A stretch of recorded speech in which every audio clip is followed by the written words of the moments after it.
upon millions of Americans have come to the same conclusion that I have and that Senator Young has, and that, frankly, I think even the administration is now coming to the same conclusion that there is a crisis on our southern border. Is there a crisis at our border? If we spent a little less time debating on what the terminology is and perhaps a little more time trying to fix a broken system and working together, we could address what I've already acknowledged is one of the most serious problems that we face right now in our nation. We are living in a time where we're trying to find a way to erase and then redefine words, but the fact that there's a crisis, there's just a crisis. Senator Bennett's questions have answered at least one of my questions, which was whether or not you were unwilling to answer yes or no questions, or whether or not you were just selective in answering yes or no questions. I've come to the conclusion that you're just very selective on the questions that you're going to answer yes or no to, because both Senator Young and Senator Bennett asked very easy questions to say yes or no to. You struggled to come to the conclusion that there is a crisis on our border, which I found fascinating. Millions of Americans, literally millions upon millions of Americans have come to the same conclusion that I have and that Senator Young has, and that, frankly, I think even the administration is now coming to the same conclusion that there is a crisis on our southern border. When we have 200,000 folks illegally crossing our border in just July, more than 1 million in the last fiscal year, there is a crisis on our border. Why admitting that there is a crisis on our border is a problem, I don't fully appreciate. When under the administration, finally, after demonizing every single action of the Trump administration as it relates to the border, it is apparent to me that when the Department of Homeland Security reinstates the Remain in Mexico policy, it is because there is a crisis at the southern border. So I'm going to ask you, Mr. Magnus, just for clarification, with the reinstatement of the policy, with 1 million plus people crossing our border, with more than 200,000 just in July, with the actions taken against the border agents, is there a crisis at our border? Senator, thank you for the question.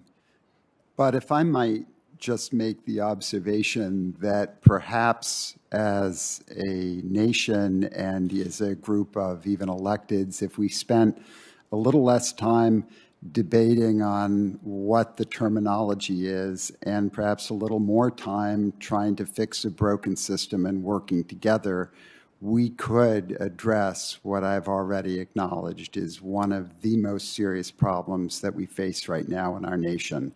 Well, Mr. Magnus, this is frankly where both Republicans and Democrats come to the same conclusion, that there is a crisis at our border. This is the one area of many areas within the political spectrum that we'd like to see some kind of uniformity and people working together and acknowledging the concerns that we have. But words have meaning.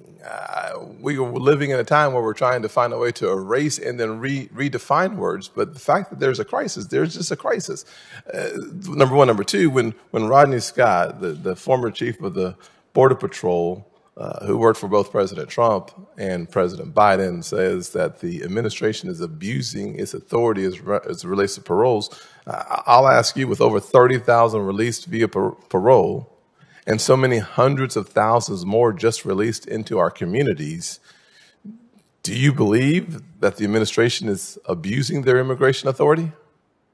Senator, I appreciate the question. And obviously, this issue of immigration authority, how it's being used, is something that would be very important to me if confirmed for this position.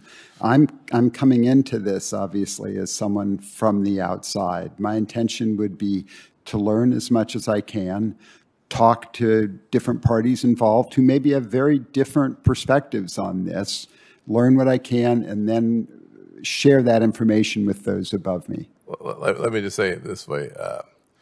When our American public is watching the reckless action in Afghanistan, where we are trying to figure out what the vetting process was for those folks arriving here, and we are thankful that those who assisted our soldiers in Afghanistan. We want to have the folks who deserve to be here from Afghanistan, and yet the vetting process was rushed because of the arbitrary nature of the departure.